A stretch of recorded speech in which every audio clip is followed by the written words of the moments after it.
रुखको हाँगामा बसेको चरालाई कहिले पनि डर हुँदैन हाँगा भाँचिएला भनेर, किनकि त्यो चराले हाँगामा होइन आफ्नो पखेटामा विश्वास गरेको हुन्छ सज्जन।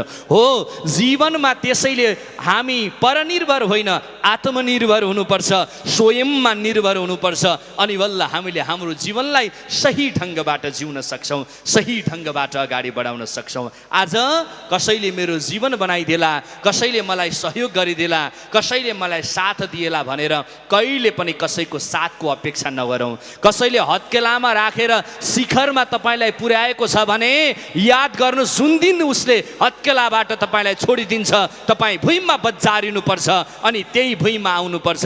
त्यसैले अरूले बनाइदिएर होइन स्वयं बन्ने प्रयास गर्नुपर्छ सज्जन, स्वयं निर्भर हुन सक्नुपर्छ, स्वयं आफू अघि बढ्नुपर्छ, मेहनत परिश्रम र कडा कडा परिश्रमका साथमा अगाडि बढ्नुपर्छ, अनि बल्ल हामीले जीवन सुन्दर बनाउन